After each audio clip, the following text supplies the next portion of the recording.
இத்தனை பெரிய கூட்டத்தை பார்க்கிற பொழுது அத்தனை பெரிய மகிழ்ச்சி எங்களுக்கு.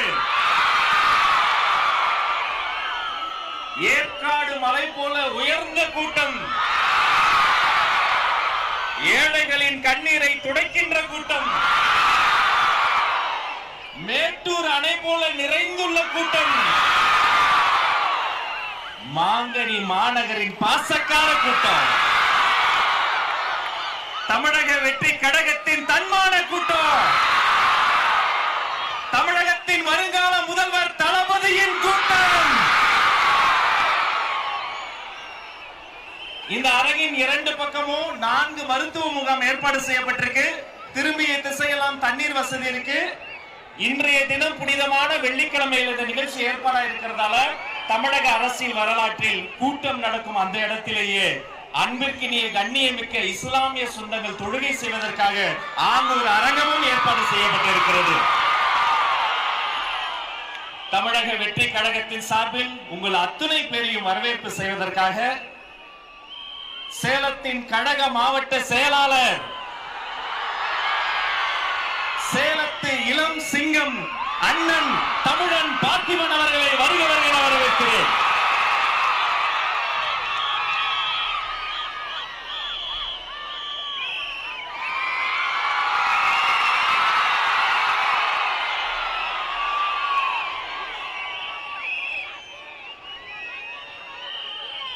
முப்பது காலமாக தளபதியின் ஒத்த முகத்திற்காக தன் ரத்தத்தையும் வேர்வையையும் உழைப்பையும் சிந்தி இந்த தமிழக வெற்றி கழகம் உருவாக காரணமாக இருந்த மக்கள் இயக்க நிர்வாகிகளே, உங்களை வணங்குகிறேன்.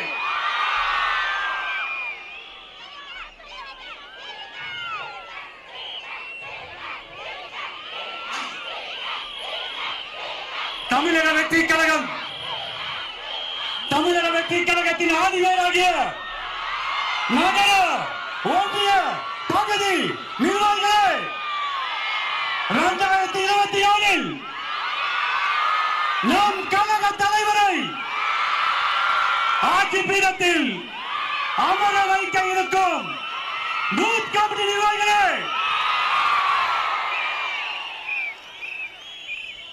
இளைஞர்களின் விடிவெள்ளி தமிழ்நாட்டின் ஒரே நம்பிக்கை நம் கழக தலைவர்களே, ஓயாமல் பணி செய்து ஒரு நிமிடம் கண் மூடினாலும் சாட்டையை சுழற்றி நம்மளை வேகப்படுத்தும் நமது தந்தைக்கு தந்தையாக, நண்பனுக்கு நண்பனாக, அண்ணனாக இருந்து வழிகாட்டி வழிநடத்தும் கழக பொதுச் செயலாளர் அவர்களே, மாநில நிர்வாகிகளே, இந்த நிகழ்ச்சியை எங்கள் சொல்லுக்கு கட்டுப்பட்டு வீட்டில் அமர்ந்து குடும்பத்தோடு பார்க்கும் கழக நிர்வாகிகளே, பொதுமக்களே, உறுப்பினர்களே, ரசிகர்களே, உங்களை பாதம் தொட்டு வணங்குகிறேன். வருக வருக வரவேற்கிறேன். 28 ஆண்டு காலமாக என் தளபதிக்காக இந்த சேலம் மாவட்டத்தில் 5000க்கு மேற்பட்ட மக்கள் இயக்க பலகையை திறந்து வைத்தோம். ரசிக மன்றமாக இருந்தோம். நம்மளுக்கு நற்பணி மன்றமாக மாற்றி மோடி கொடுத்தார். மக்கள் இயக்கமாக மாறியது. இன்று உலகமே திரும்பி பார்க்கும். அவர் ஒரு மொழி என்ன பேசுவார் என்று பார்க்கும். தமிழக வெற்றி கழகத்தை நமக்காக உருவாக்கி கொடுத்திருக்கிறார். எத்தனை நல பணிகள் சேலம் மாவட்டத்தில் 2011 மாபெரும் நலத்திட்ட உதவிகள் வழங்கினோம். நீங்கள் எல்லாம் சேர்ந்து வழங்கினோம். எத்தனாயிரம் ரத்த தான முகாம், வெளியில்லா விருந்தகம் சேலம் மாவட்டத்தில் 3 இடத்தில் சிறப்பாக நடைபெற்றுக் கொண்டிருக்கிறது. 5000 நாட்களை கடந்து நடந்து கொண்டிருக்கிறது. அரசு மோகன் குமாரமங்கலம் மருத்துவமனையில் இன்று வரை தமிழக வெற்றி கழகம் தான் சென்ற ஆண்டு கூட அதிக குருதிக்கான முகாமை ஏற்படுத்த விருது வாங்கியது. இதுபோல் உங்கள் ஒற்றுமையோடு இவ்வளவு பணிகளை செய்து கொண்டிருந்தோம். அப்படி செய்து கொண்டிருந்த காலத்தில் தான் தமிழக வெற்றி கழகம் உருவாகியது. அது இந்த சேலம் மாவட்டம் 11 தொகுதி கொண்ட மாவட்டத்தை நிர்வாக வளர்ச்சிக்காக 5 மாவட்டமாக பிரித்தார்கள். நான் எல்லாம் சாதாரண தொண்டனாக இருந்தேன். எனக்கு சினிமாவில் வாய்ப்பு கொடுத்து 15-20 படங்களை நடிக்க வைத்தார் என் கழக தலைவர் தளபதி. இன்று நடிகர் சங்கத்தில் உறுப்பினராக இருக்கிறேன், புடிசர் நம்பத்தில் உறுப்பினராக இருக்கிறேன், டிஸ்ட்ரிபியூட்டர் உறுப்பினராக இருக்கிறேன். ஒரு தொண்டனை எப்படி உருவாக்க வேண்டும் என்று இந்த தளபதிக்கு தான் தெரியும். அதே போல் நம்மளோடு நம்முடன் இருப்பவர்தான் ஒருத்தர் முதலமைச்சராக வேண்டும். அவங்களுக்கு அந்த கஷ்டம் தெரியும். தளபதி பெரிய கோடு ஆன கோடி பரம்பரையிலிருந்து வந்தவர் அல்ல. கஷ்டங்களையும் அவமானங்களையும் அசைகளையும் பட்டுதான் இந்த நிலைக்கு இருக்கிறார். அப்படி பார்க்கும்போது உனக்கு என்ன தேவை, இந்த ஏழைகளுக்கு தேவை என்பதை அவரால் தான் யூகிக்க முடியும். அவரால் தான் முதலமைச்சராக இருக்க முடியும். நம்மில் ஒருவர் முதலமைச்சராக இருக்க வேண்டும். அப்படியெல்லாம் உழைத்து 5 மாவட்டங்களாக பிரிக்கும் பொழுது சீமான்கள் பணக்காரர்கள் கோடிக்கடியாக கொட்டுகிறேன் என்று சொல்லும் போதும் என் கழக தலைவரும் தளபதி அவர்களும் என்னை மாவட்ட செயலராக்கினார். என்னுடன் இணைந்து 4 பேர் வசதியே இல்லாத அவர்களை ஒரு இமை பரிதும் யோசிக்காமல் கழக தலைவரும் பொதுச் செயலரும் மாவட்ட செயலராக்குகிறார். இன்று சேலம் மாவட்டத்தில் 5 பேர் இருக்கிறோம். அதே மாதிரி ஒன்று சொல்லிக் கொள்கிறேன், வருகின்ற சட்டமன்ற தேர்தலில் இதுவரை இல்லாத வரலாற்றில் நிகழாத நிகழ்வுகள் ஏழை எளியோர் அத்தனை பேரும் எம்எல்ஏ ஆக்க முடியும். அப்படிதான் உருவாகியது சேலம் மாவட்டத்தில் இந்த தமிழக வெற்றி கழகம். எவ்வளவு உதவிகள், எத்தனை கைம்பெண்களுக்கு தையல் மிஷின்கள், எத்தனை நலத்திட்ட உதவிகள். நன்றி. காலதாமதம் இல்ல அண்ணன் அவர் எல்லாம் அவர் தளபதிக்கே சிக்னல் காட்டவர், எனக்கு சிக்னல் காட்டவும் பயந்துட்டேன். எத்தனை உழைப்புகள் உங்க எல்லாத்துக்குமே தெரியும். ஒவ்வொரு இடத்துலயும் ஒரு மன்றத்தை திறக்கும் போது எத்தனை பிரச்சனைகள் அந்த காலத்துல. இப்பயாவது 4-வே ட்ராக் இருக்கு, ரோடு இருக்கு. இந்த 5000 மன்றங்கள் திறக்கத்துக்குள்ளும் என் மக்கள் இயக்கத்தை நிர்வாகிகள் எவ்வளவு பேர் கஷ்டப்பட்டிருக்கான். இன்னைக்கு சொல்றாங்க பத்தியா, அரசியல் உங்களுக்கு என்ன தெரியும் சொல்றாங்களே. இன்னைக்கு சொல்லுகிறேன், இந்த 30 ஆண்டு காலமாக இந்த 5000 மன்றத்தை திறந்து விட்டு ஒரு மன்றம் திறக்க வேண்டும் என்றால் ஒரு இடத்துல திறக்கணும். எதிர்கட்சி ஆளுங்கட்சி அத்தனை பேர்த்துக்கிட்டையும் பிரச்சனை பண்ண அந்த மன்றத்தை திறந்தோம். 30 ஆண்டு காலமாக ஆளும் கட்சியும் பார்த்து விட்டோம், எதிர்கட்சியும் பார்த்து விட்டோம். இன்று எதிர்கட்சியாக இருக்கிறோம்.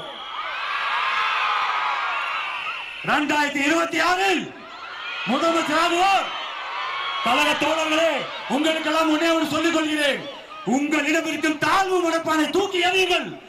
எந்த வகையில் மாற்று கட்சியை சேர்ந்த ஒன்றிய நகர பகுதி செயலாளர்களை விட நீ கீழே இருக்கவன் இல்ல, அவர்களை விட நீ மேலே இருப்பவன். அந்த காலத்திலேயே எதையும் எதிர்பார்க்காமல் தளபதிக்காக நீ ரத்தத்தையும் சிந்தினார், உழைப்பையும் கொடுத்தாய். அவருக்காக அரசியலுக்கு வருவாரா வரமாட்டாருன்னு தெரியாது. அவர் ஒத்த முகத்துக்காக தான் நீ அவ்வளவு செஞ்ச. இன்னைக்குதான் அரசியல் வந்திருக்காரு, எதிர்பார்த்து செஞ்சியோ? அப்படி பார்க்கும்போது நீ பக்கத்து வீட்டுல ஒரு வார்டு கவுன்சிலர் பார்த்தாவே எவ்வளவு சந்தோஷப்படுற. வருங்காலத்தில் நீங்க இருக்க அத்தனை பேரும் அரசு அதிகாரத்தை பகிர்ந்து கொடுப்போம். தளபதி முதலமைச்சர் ஆவார். உங்கள் எல்லாத்துக்கும் சொல்றேன், உழைச்சவர் அத்தனை பேரும் அரசு அதிகாரத்தை பகிர்ந்து கொடுப்போம். அதே மாதிரி உன்னே சொல்லுகிறேன், 234 தொகுதியிலும் தளபதி மூளை முடுக்கெல்லாம் வர வேண்டும் என்றால் நமது ஆட்சி நடக்க வேண்டும். காவல்துறையினர் இப்ப பாருங்க எவ்வளவு டிமாண்ட், 51 கண்டிஷன் போடுறாங்க. இந்த கண்டிஷன் ஆளுங்கட்சிக்கு போறதுக்கு திறந்ததற்காக உங்களுக்கு சொல்லுங்க பார்க்கலாம். ஆளும் கட்சி மாநாட்டில் கூட இத்தனை ஆம்புலன்ஸ் வண்டி இல்ல, இத்தனை மருத்துவர் இல்ல, டாய்லெட் பாத்ரூம் குடிநீர் அவ்வளவு ஏற்பாடு பண்ணிருக்கோம். எல்லா கட்சிக்கும் 3 உதாரணமா செஞ்சிருக்கோம். நன்றி, வணக்கம். நன்றி. வரவேற்புரையே இவ்வளவு வேகமா இருந்தா நிறைய பேரு நிறைய கனவு காண்றாங்க. வேலையே செய்ய மாட்டவங்க எல்லாம் நிறைய பேரு நீங்க போடுற இந்த 1000, 2000, 5000 கணக்கையெல்லாம் மக்கள் வாங்கி அவங்க பணம் உள்ள வச்சுக்கிட்டு 5 ரூபா விசிலுக்கு ஓட்ட போட்டு கோடிக்கணக்கான வாக்குகளை கொடுக்க போறாங்க. இந்த தருணம் அந்த தருணம். தர்மத்தாரின் தவப்புதல்வர் மாங்கனி மாநகருக்கு உங்கள் இதயக்கனி வருகிறார். கோட்டை மாரியம்மன் ஆட்சியோடு கோட்டையாக்கி வருகிறார்.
கரேஜ் தான் எல்லாத்துக்குமே ஒரு பேஸ்.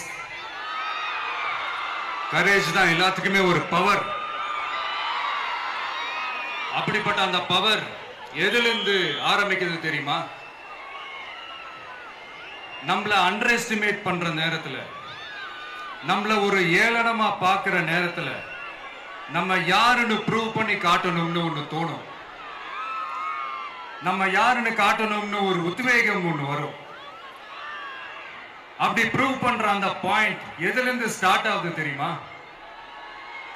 எந்த விஷயத்துல நம்மள கிண்டலும் கேலியுமா பேசுறாங்களோ அதே விஷயத்தை வச்சு நம்ம அது ஒரு பாசிட்டிவா மாத்துறதுன்னு ஒண்ணு இருக்குல்ல, அதே விஷயத்தை வச்சு நம்ம அது ஒரு ஃபயரா மாத்துறதுன்னு ஒன்று இருக்குல்ல, அங்கிருந்து தான் அந்த பவரே ஸ்டார்ட் ஆகும்.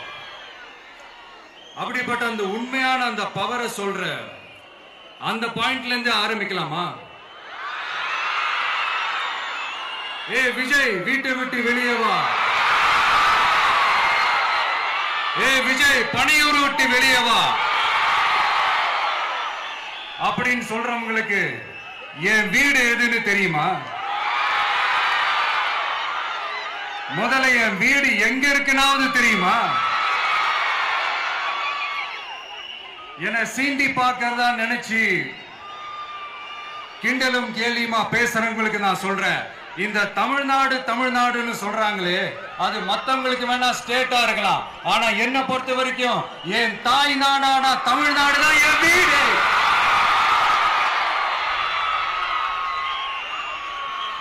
என் வீட்டுல மொத்தம் எத்தனை பேர் இருக்காங்க தெரியுமா?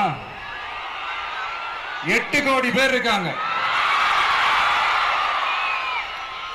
ஒட்டுமொத்த தமிழ்நாட்டு மக்களும் என் வீட்டு மக்கள், என் குடும்பம், என் உறவு, என் சொந்தம். எனக்கு எல்லாமும் கொடுத்த இந்த 8 கோடி சொந்தங்களுக்கு இனிமே எல்லாமுமா கூட நிக்க போறது இந்த விஜய் மட்டும்தான். தமிழ்நாட்டோட முதல் படை வீரனா, தமிழ்நாட்டோட முதல் பாதுகாவலனா அவங்க கூடவே நிக்கணும்ன்றதுதான் என்னுடைய குறிக்கோள். இன்னைக்கு இந்த விஜய், உங்க விஜய் உங்ககிட்ட ஓட்டு கேட்டு மட்டுமே வரல, உங்ககிட்ட நீதி கேட்டும் வந்திருக்கிற. ஆக்சுவலா உங்களுக்காக நீதி கேட்கறதுக்காக தான் நான் அரசியலுக்கே வந்தேன். ஆனா இன்னைக்கு நான் உங்ககிட்ட நீதி கேட்கறதுக்காக வந்திருக்கிறேன். இந்த விஜய் என்னங்க தப்பு பண்ணா? தன்னை நேசிச்ச தன்னுடைய மக்களுக்காக அரசியலுக்கு வந்தா அது ஒரு தப்பா?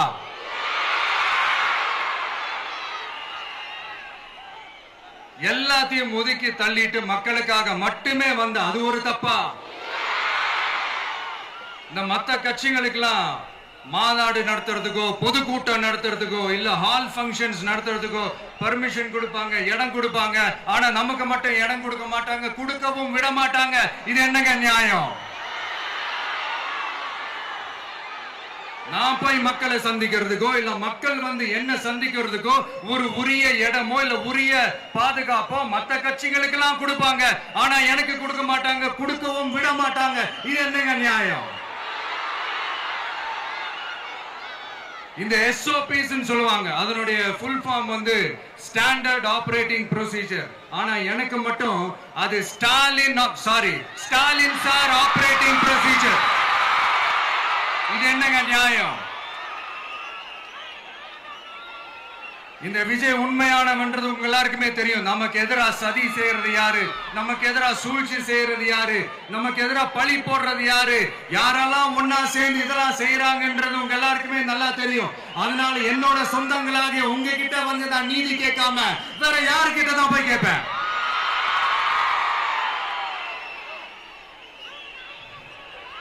செல்ஃபே எடுக்காத ஒரு கூட்டணி கணக்கு,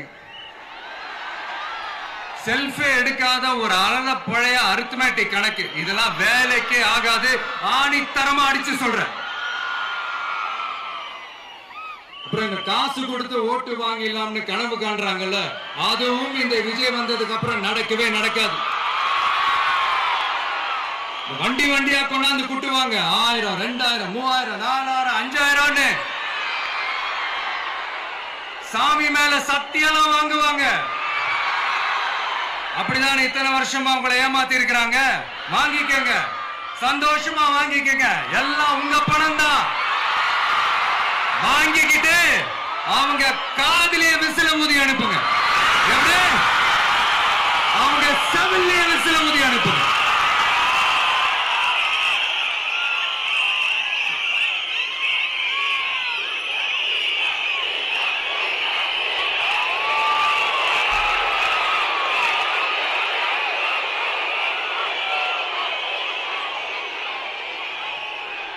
அடுத்து நம்மளுடைய ஜென்சி அடுத்த இளம் தலைமுறையினருக்கும் நான் சொல்லணும்னு நினைக்கிறேன். இந்த பணத்தை கொடுத்து ஏமாத்தி ஓட்டு வாங்குற அந்த கலாச்சாரம் ஒழியணும். பணத்தை கொடுத்து ஏமாத்தினா ஏமாறுவீங்க. உங்களை தான் கேட்கிறேன், பணத்தை கொடுத்து ஏமாத்தினா ஏமாறுவீங்க? எல்லாரும் கொஞ்சம் கை இப்படி வைங்களேன் எனக்காக. நான் சொல்றதை கொஞ்சம் ரிப்பீட் பண்ணுங்க. எங்க ஓட்டு எங்க உரிமை. எங்களை யாரும் விலைக்கு வாங்க முடியாது. எங்கள் ஓட்டு விசில் சின்னத்துக்கு தான்.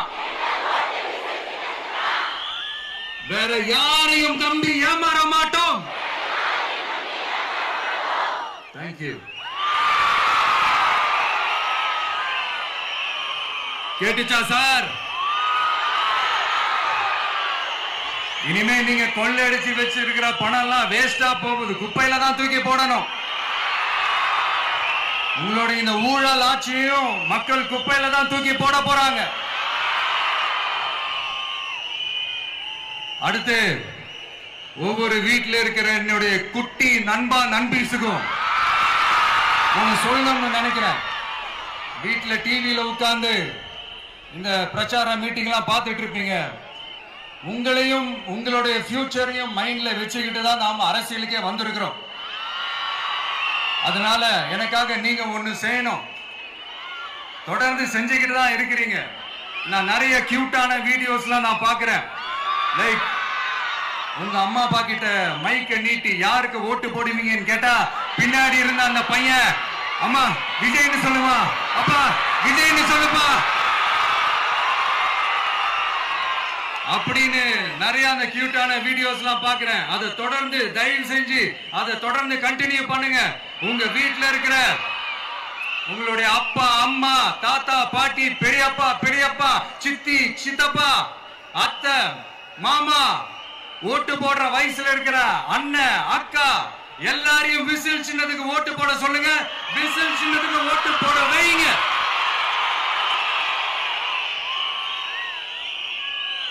இந்த தேர்தல் நெருங்கிற இந்த நேரத்தில் பொலிட்டிக்கலா ஸ்பீக்கிங் டு த பாயிண்ட் ஒரே ஒரு விஷயம் நான் சொல்லணும்.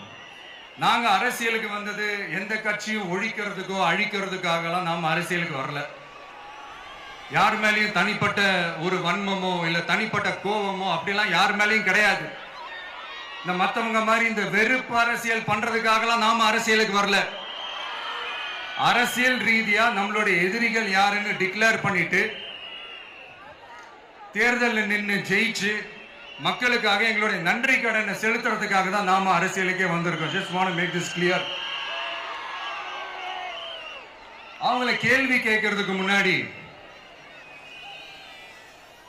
அவங்களுடைய இயலாமையை மறைக்கிறதுக்காக இந்த ஏ டீம் பி டீம் இதெல்லாம் கூட சேர்த்துக்கிட்டு ஒரே விஷயத்த சொல்லி அழுகுறாங்கல்ல. என்னன்னு சொல்லி அழுகுறாங்க? அனுபவம் இல்லாதவங்களால எப்படி ஆட்சி அதிகாரத்தை செய்ய முடியும் அப்படின்னு ஒரே விஷயத்த சொல்லி அழுகுறாங்கல்ல. அந்த அழுகைக்கு நாம ஒரு பதிலடி கொடுக்கணும்ல. மக்களே, நான் உங்களையே கேட்கிறேன், தெரியாம தான் கேட்கிறேன். இந்த அனுபவம் அனுபவம் அனுபவம்னு சொல்றாங்களே, அதிகாரத்தை வச்சு மக்கள் பணத்தை கொள்ளையடிச்சதை தாண்டி வேற ஏதாவது கொம்பு முளைச்ச பெரிய அனுபவம் இவங்களுக்கு இருக்குதா?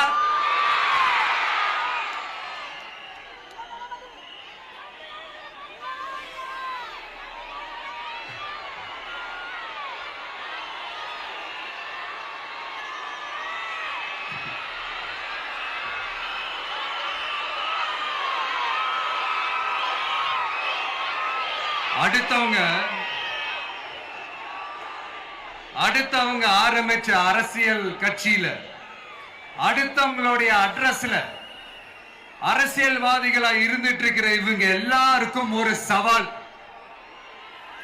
என்ன மாதிரி தனியா, என்ன மாதிரி சொந்தமா ஒரு கட்சி ஆரம்பிச்சு 1% அட்லீஸ்ட் 1% வாக்கு வாங்கி காட்டுற அந்த தில் இருக்குதா, திராணி இருக்குதா?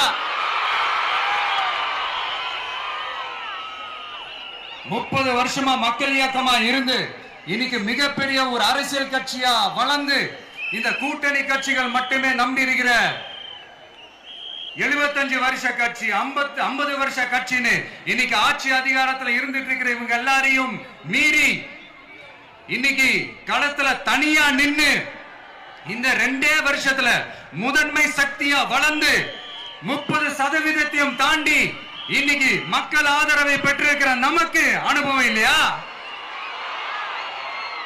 உங்களுடைய அனுபவம் என்னன்னு சொல்லட்டுமா? கட்சி ஆரம்பிச்ச அண்ணாவை மறந்தது, கட்சி ஆரம்பிச்ச எம்ஜிஆர் அவர்களை மறந்தது, கட்சியை வளர்த்த ஜெயலலிதா மேடம் அவங்களை மறந்தது.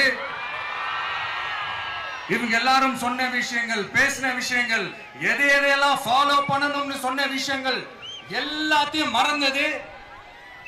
இவங்களுக்கு நமக்கு அனுபவம் இல்லையா? நமக்கு அனுபவம் இல்லதான்.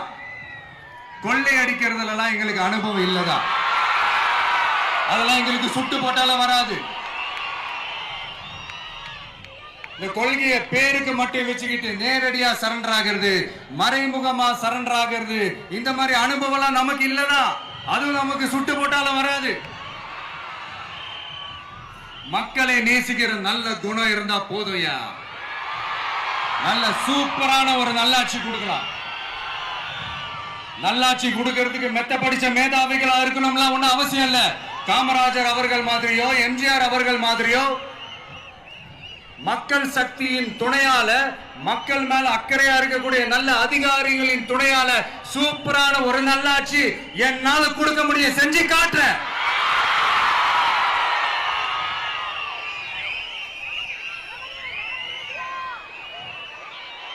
நாலரை வருஷம் ஆச்சு, 4.25 வருஷத்துக்கு மேல ஆகுது. இப்போ ஒவ்வொரு வீட்டு கதவையா தட்டி உங்கள் கனவுகளை சொல்லுங்கள், உங்கள் கனவுகளை சொல்லுங்கள், நாங்கள் அதை நிறைவேற்றி காட்டுறோம். இல்ல, ஸ்டாலின் சாருக்கு மக்கள் சார்பா ஒரு கேள்வி. மக்களுடைய கனவு என்னன்னு உங்களுக்கு தெரியுமா சார்? அது சரி, அவங்க என்ன நினைக்கிறாங்கன்னு உங்களுக்கு தெரியாது, அதுக்கப்புறம் எப்படி அவங்க கனவுகளை பத்தி உங்களுக்கு தெரியும். மக்களோட கனவு என்னன்னு நான் சொல்லட்டுமா சார்? 2019, 2021, 2024 இந்த 3 தேர்தலையும் மக்கள் உங்களுக்கு வாக்களிச்சதுக்கு காரணம் நீங்க மக்களுக்கு ஏதாவது நல்லது செய்வீங்கன்னு நம்பிதான். ஆனா நீங்க மக்களுக்கு கொடுத்த பரிசு மக்களுக்கு பாதுகாப்பே இல்லாத மக்கள் விரோத ஆட்சி. அந்த மக்கள் விரோத ஆட்சியை அகற்றிட்டு அந்த இடத்தில் தமிழக வெற்றி கழகத்தை ஆட்சி பீடத்தில் அமைக்கணும் அப்படின்றதுதான் மக்களுடைய ஒரே கனவு. இந்த மக்கள் விரோத திமுக அரசை நிலைக்க கூடாது அப்படின்றதுதான் மக்களுடைய ஒரே கனவு. 100% தூய சக்தி டிவிக்கு ஆட்சி அமைக்கும். அதுல உங்களுடைய கனவுகள், உங்களுடைய ட்ரீம்ஸ் எல்லாமே ஃபுல்ஃபில் ஆகும், நிஜமாகும்.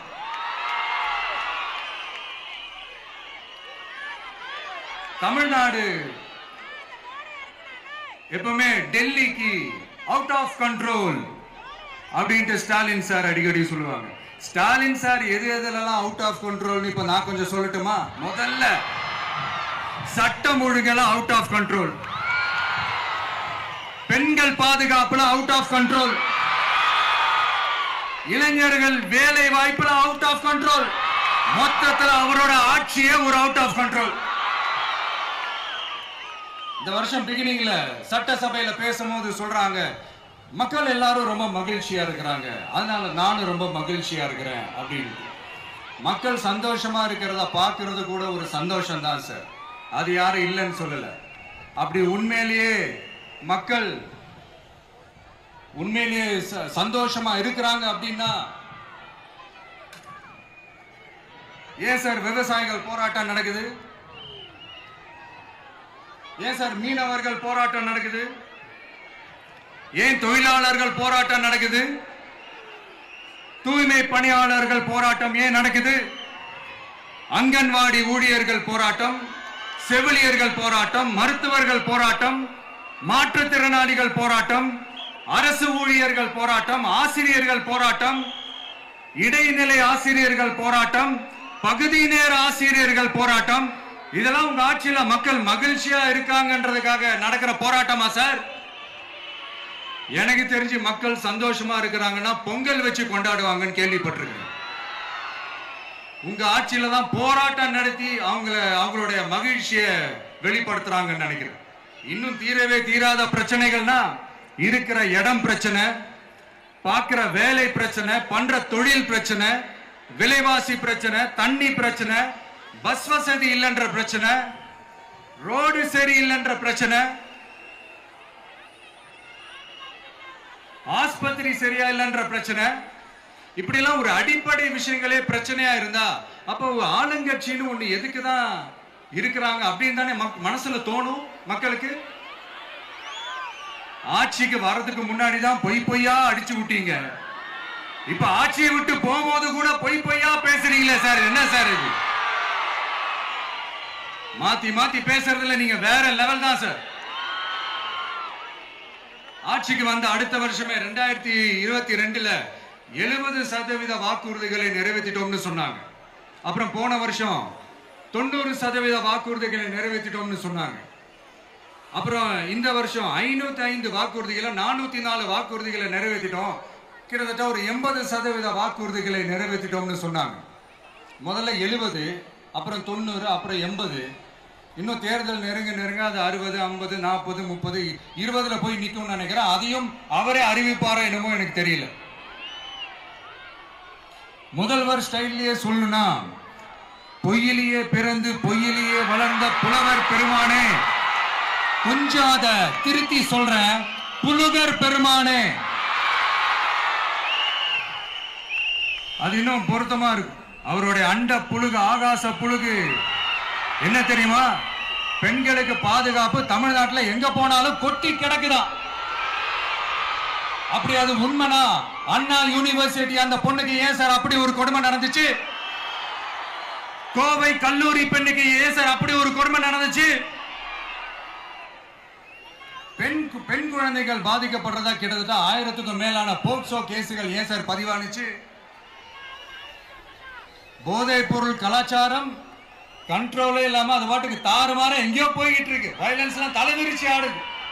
அதுக்கு ஒரு ரீசெண்ட் எக்ஸாம்பிள் அந்த ரயில்வே ஸ்டேஷன்ல அந்த சிறுவர்கள் எல்லாரும் சேர்ந்து செஞ்ச அந்த சம்பவம். சட்டம் ஒழுங்கு சரியா இருந்தா ஏன் சார் இப்படி எல்லாம் நடக்குது? சட்டம் ஒழுங்கு சரியா இருக்கணும்னா முதல்ல தமிழ்நாட்டுக்கு ஒரு டிஜிபி வேணும் சார். எங்க சார் போனார் அவரு? எங்க அவரு? சும்மா இந்த ஆக்டிங் ஆபீசரை வச்சுக்கிட்டு அரசாங்கத்தை நடத்துனீங்கன்னா இப்படிதான் சட்டம் ஒழுங்கு சந்தி சிரிக்கும். முதல்ல தமிழ்நாட்டுக்கு ஒரு டிஜிபியை போடுங்க சார். அதுக்கப்புறமாச்சும் சட்டம் ஒழுங்கு சரியாகுதான்னு பார்ப்போம். சரிப்பா, கேள்வியா கேட்கிறிய, நீ வந்தா என்ன செய்வ அதானே கேட்கறீங்க. கரெக்ட், கேட்கணும். மக்களோட அடிப்படை தேவைகளை தீர்க்கிறது தான் நம்மளுடைய ஃபர்ஸ்ட் வேலையே.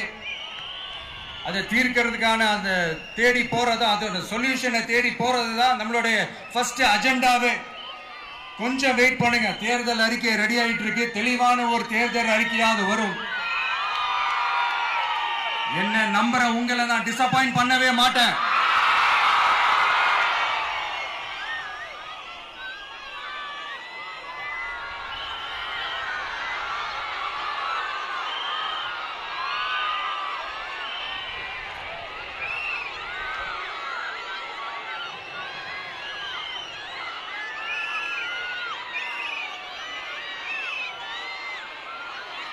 இந்த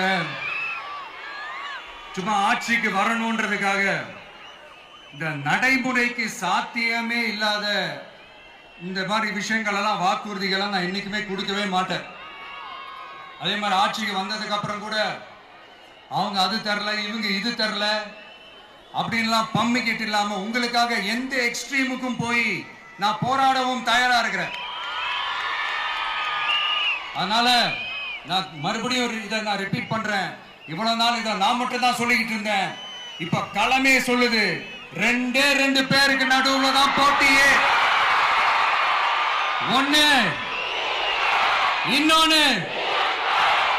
ஒண்ணு தூய சக்தி டிவிக்கு, இன்னொன்னு தீய சக்தி DMK.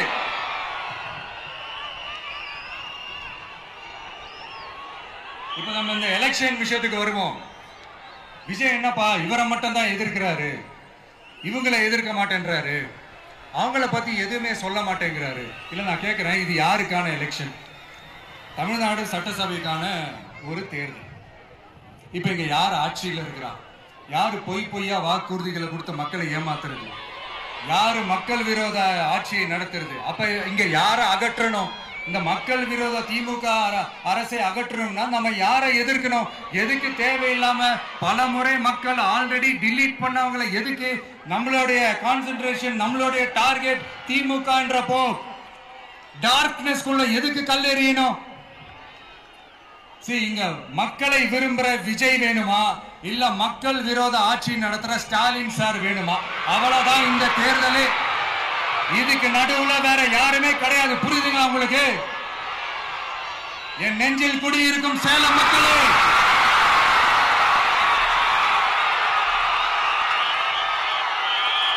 one last simple question. Vijaya நம்புறீங்களா, ஸ்டாலின் சார நம்புறீங்களா? அவ்வளவுதான், முடிஞ்சு போச்சு. கதம் கதம். போர் முழக்கவங்களை ஒரு நிமிஷம் கூட தூங்க விடாது. இந்த போன லாஸ்ட் வீக் இந்த டிஎன்பிஎஸ்சி இந்த எக்ஸாம்ஸ், இந்த குரூப் 2 எக்ஸாம்ஸ் அதை அனௌன்ஸ் பண்ணிட்டு உடனே அதை கேன்சல் பண்ணிட்டாங்க. இது உலகத்துக்கு எல்லாருக்கும் தெரியும். கேன்சல் பண்ணிட்டு ரொம்ப சிம்பிளா டெக்னாலஜி ஏதோ சம் ஃபால்ட், டெக்னிக்கல் ஃபால்ட் அப்படின்னு சொல்லி அதை கடந்து போயிட்டாங்க. இத்தனை வருஷமா ராத்திரி பகலமா கஷ்டப்பட்டு படிச்சு எப்படியாவது நமக்கு அந்த வேலை கிடைக்காதான்னு அந்த எக்ஸாம்ஸை ஃபேஸ் பண்ண வந்த நம்மளுடைய தம்பி தங்கைகள் எவ்வளவு ஒரு மன உளைச்சலுக்கு ஆளாயிருப்பாங்க. அதை யாராவது யோசிச்சு பார்த்தீங்களா? ஒரு எக்ஸாம்ஸ் ஒழுங்கா நடத்த தெரியல, இதுல உலக நாடுகளோட போட்டி போடுறாங்களாம். நம்மளுடைய தம்பி தங்கைகள் நம்ம அம்மா அப்பா கிட்ட சொல்லுங்க, யாரும் தைரியம், எல்லாரும் தைரியமா இருங்க. வரப்போறது உங்க ஆட்சி, நம்ம ஆட்சி.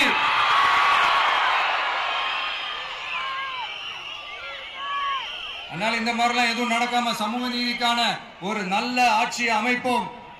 இளைஞர்களின் வேலை வாய்ப்புகளை மனசுல வச்சுக்கிட்டு டிரான்ஸ்பரண்டா அதுக்கான ஒரு தீர்வை காணுவோம். நான் விக்கிரவாண்டி மாநாட்டில் பேசும்போது ஒரு பொலிட்டிக்கல் பாம் ஒன்னு சொன்ன ஞாபகம் இருக்கா? ஆட்சியிலையும் பங்கு, அதிகாரத்திலையும் பங்குன்னு ஒன்னு சொன்னேன். இப்போ அந்த பொலிட்டிக்கல் பாம் எல்லா கூட்டணியிலையும் வெடிச்சுக்கிட்டு இருக்கு, தாறுமாற வெடிச்சுக்கிட்டு இருக்கு. ஸ்டாலின் சார்லாம் பதறாரு, ஆட்சி அதிகாரத்துல பங்கெல்லாம் தமிழ்நாட்டில் ஒத்து வராது அப்படின்னு சொல்றாரு. அவங்கள பொறுத்த வரைக்கும் ஜெயிக்கிறதுக்காக மட்டும்தான் கூட்டணி, மற்ற எல்லாத்துக்குமே அவங்க தனி அணி, அவங்க மட்டுமே ஒரே அணி. வெல்வோம் ஒன்றாக, ஆனா வரும் வெல்த் எல்லாம் பார்ப்போம் தனியாக. அந்த வெல்வோம் ஒன்றாக என்றது இதுதான் அந்த சீக்கிரட்டே. புரிய வேண்டிய உங்களுக்கு நல்லா புரியும் நினைக்கிறேன். உங்களோட நான் இருக்கேன், நம்மளோட நம்ம மக்கள் இருக்காங்க. இதுக்கு மேல என்ன வேணும்? கான்பிடென்டா இருங்க, நல்லதே நடக்கும், வெற்றி நிச்சயம். மீண்டும் சந்திக்கும் வரை நன்றி, வணக்கம்.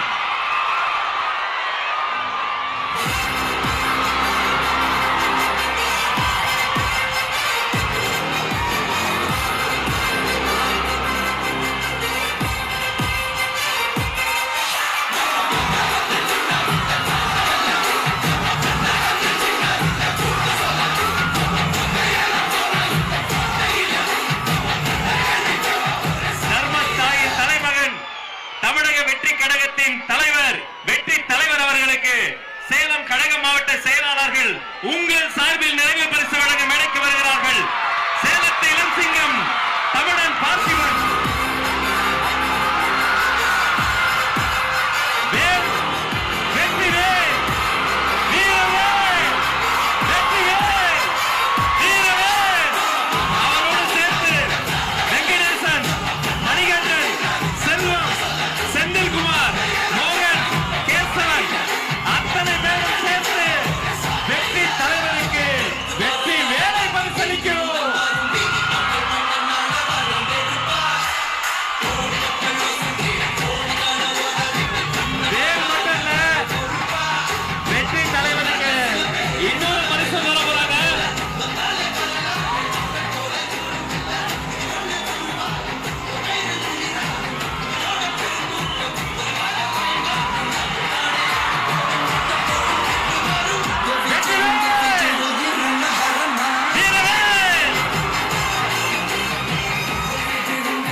தமிழ்நாட்டு மக்களையும் என் கழக தலைவரையும் காப்பாற்றுவதற்காக இந்த வீரமே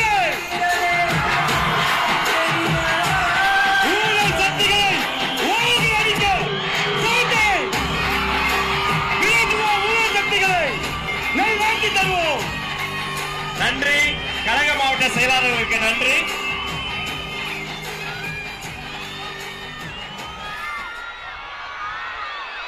மாவட்ட செயலாளர்களுக்கு நன்றி. தமிழக வெற்றி கழகத்தின் கொள்கை பொதுச் செயலாளர் டாக்டர் KG அருண்ராஜ் IRS அவர்கள் மாங்கனி மாநகரில் வெற்றி செங்கோலை பரிசாக தருகிறார்.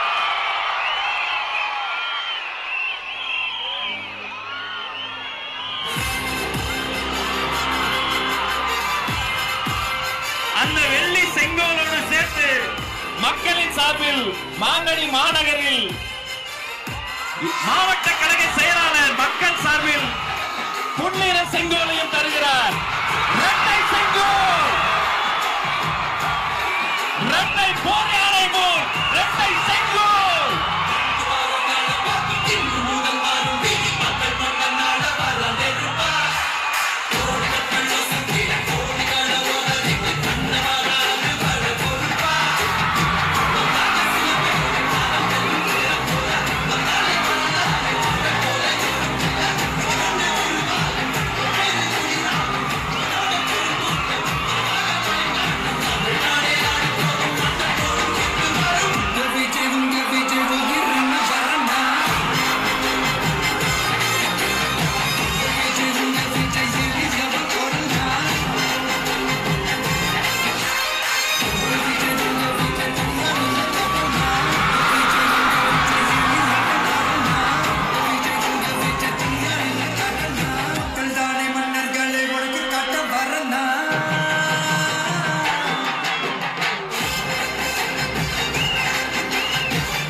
தோழர்களுக்காக அவர்கள் தொழுகை செய்வதற்கான அரங்கமும் ஏற்பாடு செய்யப்பட்டிருக்கிறது.